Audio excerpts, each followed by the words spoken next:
अभी तक जिस तरह से सोशल मीडिया प्लेटफॉर्म्स या इंटरनेट इंटरमीडियरीज के ऊपर स्टॉक मार्केट रिलेटेड या फाइनेंशियल एडवाइस रिलेटेड जो भी कंटेंट होस्ट होता है, उसके होस्टिंग के नियम अब बदलने वाले हैं। मतलब कि वो कंटेंट वहाँ पर रहेगा या नहीं रहेगा, उसके नियम बदलने वाले हैं और इसका इन्फ्लुएंसर्स पर बहुत ज़्यादा प्रभाव पड़ने वाला है। तो हुआ क्या है, एसडीपी के नियम सेबी लेकर आ रहा है।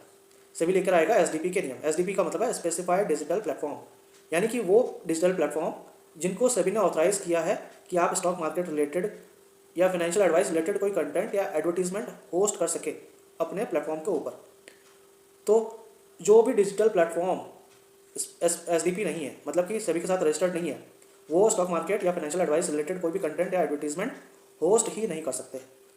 अगर आपको होस्ट करना है इन दोनों तरह के कंटेंट, तो आपको एसडीपी बनना पड़ेगा।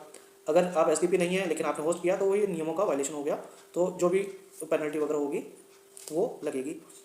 दूसरा, अगर कोई प्लेटफॉर्म है, सोशल मीडिया प्लेटफॉर्म है, मान लीजिए यूट्यूब ही क्यों ना है, अगर वो एसडीपी बनना चाहता है तो पहला क्या है, पहला यह है कि वो सभी के साथ रजिस्टर करे कि हम एसडीपी बनना चाहते हैं, ठीक है। दूसरी शर्त क्या है, दूसरी शर्त यह है कि अब यूट्यूब इंश्योर करेगा कि जो भी स्टॉक मार्केट या financial advice related content upload हो रहा है वो किसी रजिस्टर्ड इंडिविजुअल या कंपनी ने ही अपलोड किया है। तो अगर कोई अनऑथराइज्ड या अनरजिस्टर्ड इंडिविजुअल या कंपनी कोई कंटेंट या एडवर्टीजमेंट अपलोड करते हैं ऐसा, तो उस कंटेंट को हटा दिया जाएगा। तो फिर ये यूट्यूब कैसे करेगा, इसके लिए सभी ये कह रही है कि आप आर्टिफिशियल इंटेलिजेंस और मशीन लर्निंग का यूज़ करिए। आर्टिफिशियल इंटेलिजेंस और मशीन लर्निंग में क्या होता है कि ये दोनों एआई और एमएल जिसको बोलते हैं, आर्टिफिशियल इंटेलिजेंस इज एआई और मशीन लर्निंग इज एमएल। ये क्या करते हैं, ये जो कंटेंट है उसको ऑटोमेटिकली खुद ही सुनते हैं, मशीन खुद ही सुनती है। फिर उसमें ये देखा जाता है कि जो कंटेंट है उसके अंदर कोई स्टॉक मार्केट रिलेटेड या फाइनेंशियल एडवाइस रिलेटेड उसमें कोई कंटेंट है या नहीं। अगर है तो फिर ये चेक किया जाएगा कि ये कंटेंट किसने अपलोड किया है। रजिस्टर्ड है तो ठीक है, कोई बात नहीं, कंटिन्यू रहेगा। अनरजिस्टर्ड इंडिविजुअल या कंपनी ने अपलोड किया है तो उस कंटेंट को वहाँ से यूट्यूब से हटा दिया जाएगा, ठीक है। पहली शर्त ये हो गई कि SDP as an SDP register करेंगे डिजिटल प्लेटफॉर्म, तो ये कंटेंट होस्ट कर पाएंगे। दूसरी ये हो गई कि अगर आपको एसडीपी बनना है तो आपको ये इंश्योर करना है कि कोई रजिस्टर्ड इंडिविजुअल या कंपनी ही स्टॉक मार्केट या financial advice related content upload करेगा। तीसरी शर्त क्या है, तीसरी शर्त यह है कि जो भी डिजिटल प्लेटफॉर्म वाली कंपनी है उसको एक पॉलिसी बनानी पड़ेगी कि वो टाइम टाइम पर जब भी सेबी चाहेगी, सेबी को इन्फॉर्मेशन देनी पड़ेगी कि उनके उनके जो डिजिटल प्लेटफॉर्म है वहाँ पर स्टॉक मार्केट रिलेटेड जो भी इन्फॉर्मेशन मांगी गई है वो दी जाए। यानी कि कितने कितने लोगों ने कंटेंट अपलोड किया, उसमें से कितने रजिस्टर्ड थे नहीं थे, कितने हटाए गए रखे गए, ये सारी चीज़ें।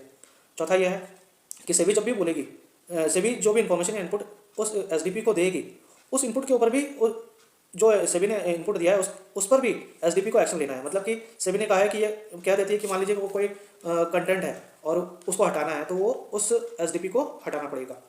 ये तो हो गए नियम कि ये नियम आने वाले हैं, लेकिन ये नियम इतने आसानी से आ जाएंगे ऐसा लगता नहीं है, क्योंकि इसमें बहुत दिक्कतें हैं। पहली दिक्कत क्या है, पहली दिक्कत है कॉस्ट की, खर्चा। खर्चा इतना है, क्यों है, क्योंकि आर्टिफिशियल इंटेलिजेंस और मशीन लर्निंग इन दोनों को एग्जीक्यूट करना बहुत बड़े लेवल पे, बहुत बड़े स्केल पर, क्योंकि रोज़ हज़ारों लाखों स्टॉक मार्केट रिलेटेड या financial advice related content upload होता है। उन सभी कंटेंट को बहुत बड़े स्केल पर सुनना, फिल्टर करना, उसके लिए जो एआई और एमएल का जो स्केल चाहिए उसमें बहुत ज़्यादा खर्चा लगेगा। तो ये खर्चा कंपनियां उठाएंगी या नहीं, पहली बात यह है। दूसरा यह है कि एक्चुअली ये सभी की जिम्मेदारी होती है कि जो कोई रजिस्टर्ड या अनरजिस्टर्ड इंडिविजुअल या कंपनी है या नहीं जो कंटेंट अपलोड कर रही है, उसको पहचानना ये जिम्मेदारी सभी की होती है। तो कंपनियां क्या ये काम करेंगी या नहीं करेंगी, ये भी एक इसमें पैंच बनता है, क्योंकि कंपनियां ये कह सकती है कि ये जिम्मेदारी आपकी है और ये जिम्मेदारी आप हम पर शिफ्ट ना करें। तीसरा यह है कि इसमें सिर्फ कंटेंट नहीं, एडवर्टीजमेंट की भी बात कही गई है। इसका मतलब यह है कि स्टॉक मार्केट रिलेटेड कोई स्टॉक मार्केट रिलेटेड या फाइनेंशियल एडवाइस रिलेटेड कोई एडवर्टीजमेंट भी जो होस्ट हो रहा है, वो एडवर्टीजमेंट भी किसी ऑथराइज्ड कंपनी या इंडिविजुअल के द्वारा चलाया जाना, मतलब अपलोड किया गया हो तो ही उसको रहने दिया जाएगा। तो अब इसको भी पहला तो ये इंश्योर करें कि ये एडवर्टीजमेंट जो है ऑथराइज्ड इंडिविजुअल या कंपनी ने चलाया है। दूसरा, अगर अनऑथराइज्ड है तो उसको हटाना पड़ेगा। हटाते हैं तो जो एसडीपी यानी कि जो कंपनी एसडीपी चला रही है उसके रेवेन्यू पर हिट होगा। तो पहली हिट हो गई कॉस्टिंग की, मतलब कॉस्ट बढ़ेगी। दूसरा हिट हो गया रेवेन्यू का, एक तरफ खर्चा बढ़ गया, दूसरी तरफ कमाई कम हो गई। तीसरा क्या है, तीसरा यह है कि ये जो नियम ला रही है सभी, इसको ये बोला जा रहा है कि ये फ्री स्पीच का जो एनवायरनमेंट है इंडिया में उसके खिलाफ है। जो फ्री स्पीच का एनवायरनमेंट है, सुप्रीम कोर्ट के कुछ जजमेंट है, उसके वायलेशन में ये शायद चला जाएगा। तो ये कैसे होगा ये देखना पड़ेगा। चौथा यह है कि जो भी इन्फ्लुएंसर्स वगैरह हैं स्टॉक मार्केट रिलेटेड जो इन्फॉर्मेशन देते हैं या किसी सिक्योरिटी यानी कि किसी स्टॉक के रिलेटेड जो इन्फॉर्मेशन देते हैं, वो अलग अलग पर्सपेक्टिव देते हैं, अलग अलग विचारों से, अलग अलग आइडियाज़ से, अलग अलग पर्सपेक्टिव से जो भी उस कंटेंट को देख रहा है उसको और पूरे मार्केट को किसी सिक्योरिटी या मार्केट के ऊपर व्यू लेने का और एक प्राइस डिस्कवरी का एक मैकेनिज्म तैयार होता है, तो उसको भी धक्का लगेगा। तो ये सारी चीज़ें हो गई। पहला तो ये हो गया कि इसका खर्चा इतना है कि इसको इम्प्लीमेंट कौन करेगा। दूसरा, कंपनियों की रेवेन्यू पर हिट होगा। तीसरा ये है कि सेबी अपनी जिम्मेदारी जो है खुद से कंपनियों के ऊपर शिफ्ट कर रहा है कि जो रजिस्टर्ड या अनरजिस्टर्ड है उसको आइडेंटिफाई करना उसकी। तो फिर फ्री स्पीच की बात होगी कि फ्री स्पीच का जो एनवायरमेंट है वो, और लास्ट में जो फाइनेंशियल लिटरेसी को बढ़ावा देने का जो काम इन्फ्लुएंसर्स कर रहे हैं उसको भी एक थोड़ा सा हिट लगेगा। तो ये देखना होगा कि ये नियम किस तरह से लागू होते हैं, किस रूप में लागू होते हैं, फाइनल इनका रूप कैसा रहता है।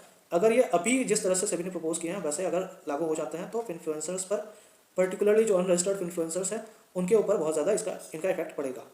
Thank you.